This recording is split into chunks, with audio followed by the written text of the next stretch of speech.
Oi, gente, tudo bem? Hoje a professora vai resolver com vocês os exercícios que ficou faltando da lista de exercícios da revisão da prova. A professora ficou faltando explicar e resolver os exercícios pares da lista de exercícios, exercício 2, 4, 6, 8 e 10. Então eu vou resolver aqui com vocês, tá bom? Esses exercícios, tá? Então vamos lá. Resolvendo o exercício 2. Lembrando que os exercícios ímpares, gente, eu resolvi na aula passada, certo? Então ficou os exercícios pares para resolver, sendo que a professora pediu para vocês estarem resolvendo e me enviando essa lista de exercícios, tá? Então vamos lá, ó. Exercício 2. O exercício 2 é referente ao conteúdo sobre dinâmica impulsiva, tá? Na apostila de vocês de física tem, então, ó, dinâmica impulsiva. O exercício fala: um jogador de tênis, durante o saque, lança a bola verticalmente para cima. Ao atingir sua altura máxima, a bola é golpeada pela raquete de tênis e sai com velocidade de 108 km por hora na direção horizontal. Calcule em quilogramas vezes metros por segundo o módulo da variação do momento linear, ou seja, da quantidade de movimento, tá? Essa unidade de medida que a gente vai precisar usar.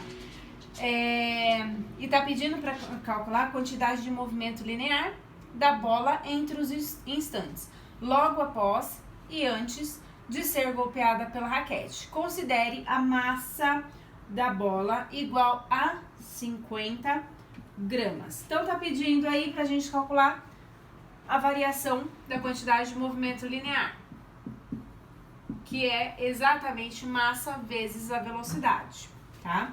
Só que a unidade de medida, percebam, massa está em quilos e velocidade está em metros por segundo. Vou ter que transformar, professora? Vai, tá? Então vamos lá. 108 km por hora. Para transformar em metros por segundo, divido por 3,6, tá? 3,6. Massa é 50 gramas, vou transformar em quilogramas. Então eu vou dividir por 1000, tá? Preciso fazer essas duas transformações de unidade de medida, de velocidade e de massa. 108 dividido por 3 vai dar... 108 dividido por 3,6 vai dar 30, tá? Então vamos lá. Velocidade vai ser igual a 30 metros por segundo. Então a velocidade aqui é 30 e a massa vai ser igual a 50 vezes 10 a menos 3 quilogramas, tá? Coloquei notação científica esse 1000 aqui, certo? Então, deixa eu arrumar aqui. A massa, 50 vezes 10 a menos 3 vezes 30.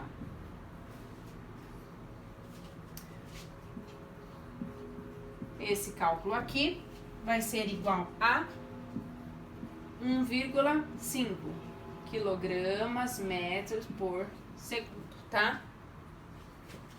Então, exercício 2 está aí a resolução.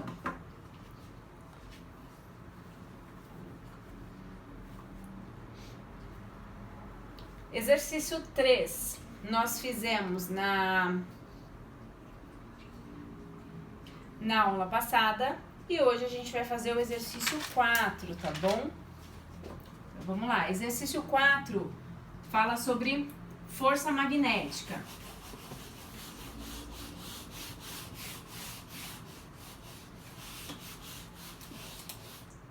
Então, exercício 4 fala sobre força magnética.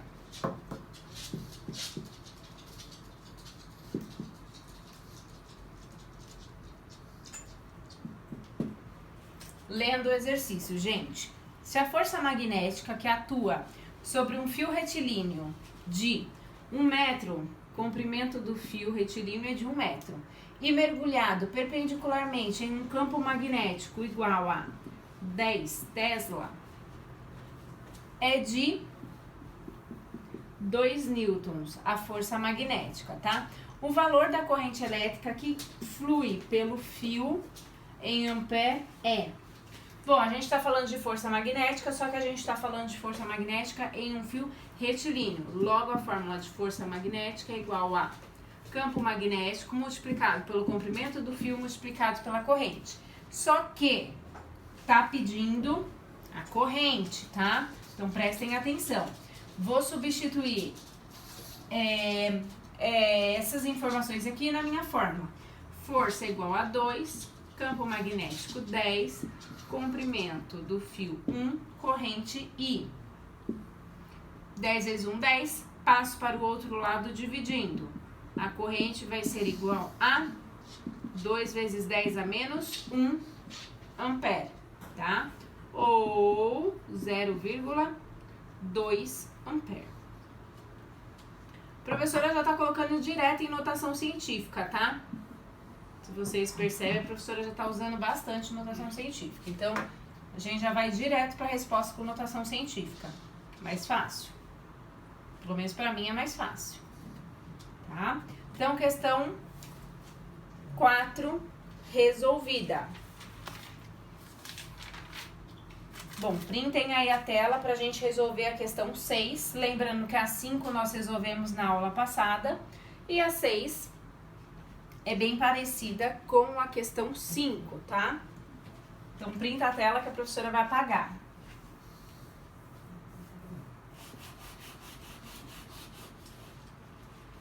Então, questão 6 fala sobre indução eletromagnética. Questão 6 fala sobre indução eletromagnética. E na questão 6, tá falando o seguinte: suponha que uma espira quadrada de lado igual a 2 centímetros seja colocada em um campo magnético uniforme cuja intensidade do campo magnético é igual a 2 Tesla. Determine o fluxo magnético, tá pedindo pra gente encontrar o fluxo magnético. Vou colocar aqui pra cima, tá? Determine o fluxo magnético nessa espira quando ela for colocada perpendicularmente às linhas de campo magnético. Então, vamos lá. Fórmula do fluxo magnético é igual a campo magnético multiplicado pela área da espira multiplicado pelo cosseno do ângulo. Lembrando que o ângulo nesse caso é 0 grau, tá? Então, o fluxo magnético é igual ao campo magnético vezes a área da espira quadrada.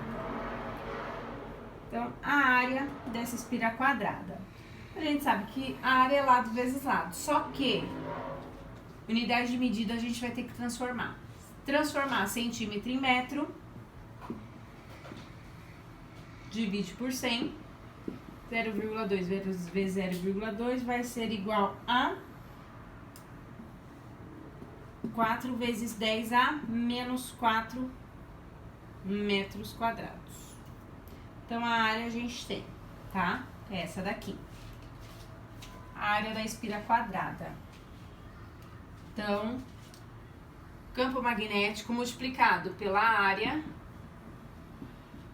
multiplicado pelo cosseno do ângulo. Cosseno de 0 é igual a 1, tá? Nem vou colocar.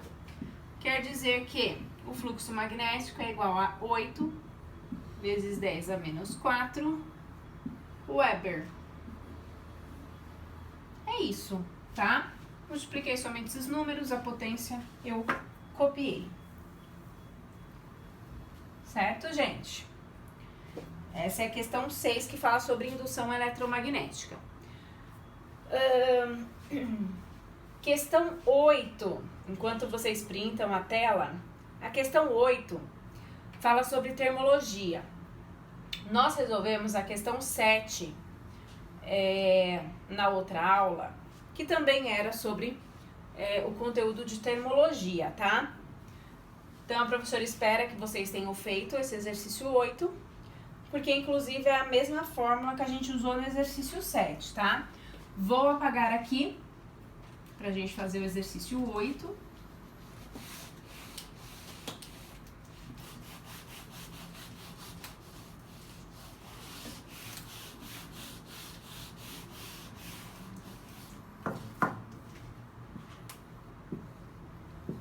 Exercício 8, conteúdo sobre termologia.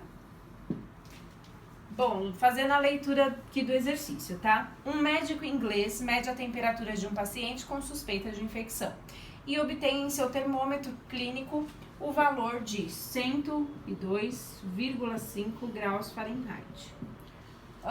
Ele tem motivos de preocupação com o paciente? Pra gente saber, a gente precisa transformar essa temperatura em graus Celsius, através da fórmula de conversão de escalas termométricas, que é essa daqui. Temperatura em Celsius dividido por 5, igual a temperatura em Fahrenheit, menos 32 dividido por 9. A professora já mostrou para vocês lá em termologia como que a gente chega nesses valores aqui, ó, tá? Não é do nada, tá bom? Tem um porquê. O porquê do termômetro em Celsius, tá? A gente considera as temperaturas da água de fusão e ebulição, e o termômetro em Fahrenheit, que a gente também considera as temperaturas de fusão e de ebulição da água, tá? E aí a gente vai fazendo a simplificação e a gente chega nesses números, certo? Então, para eu saber a temperatura em Celsius, eu substituo essa temperatura aqui na temperatura em Fahrenheit, 102,5 menos 32 dividido por 9. Temperatura em Celsius vai ser igual a 102,5 menos 32, 70,5, subtrair aqui, multiplico por 5 e divido por 9. Temperatura em Celsius vai ser igual a 39,1 graus Celsius, tá? Não tem segredo, é só fazer a substituição da temperatura, tá, gente? Não é difícil, só saber a fórmula, vocês precisarão usar essa fórmula na prova, ok? Então, essa foi a 8ª questão que a gente falou sobre termologia. A 9ª questão nós já resolvemos sobre dilatação térmica e agora a gente vai resolver a 10ª e última questão, que é sobre dilatação volumétrica, dilatação superficial. Questão 9, dilatação linear e questão 10, dilatação superficial, tá? Então, vou apagar aqui pra gente fazer a questão 10.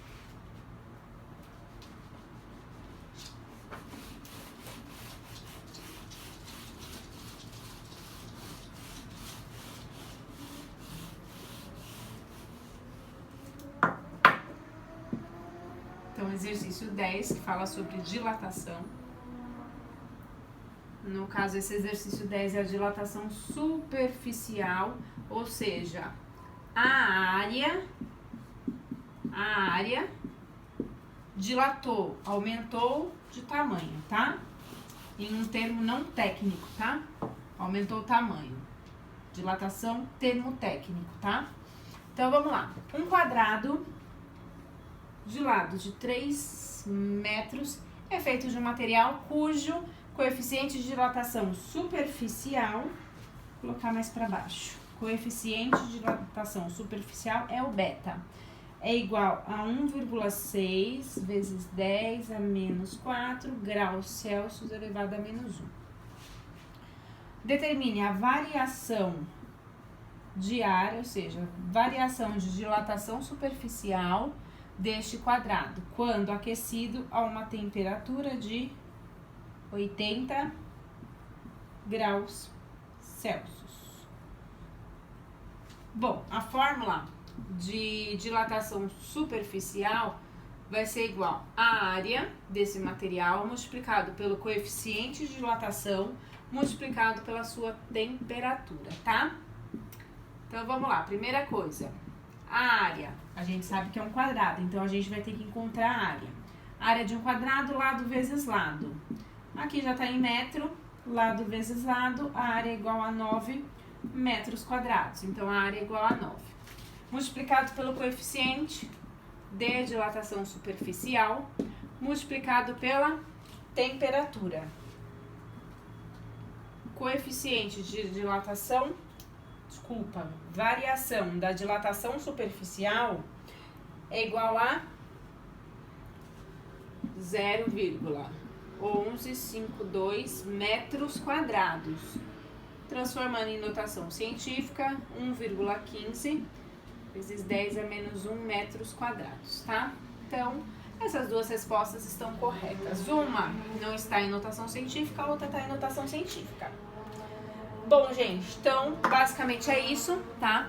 Todo o conteúdo da avaliação bimestral foi resolvido, foi revisado aí com vocês todo esse conteúdo, os 10 exercícios. Primeiro eu fiz os exercícios ímpares e agora a gente resolveu os exercícios pares, tá?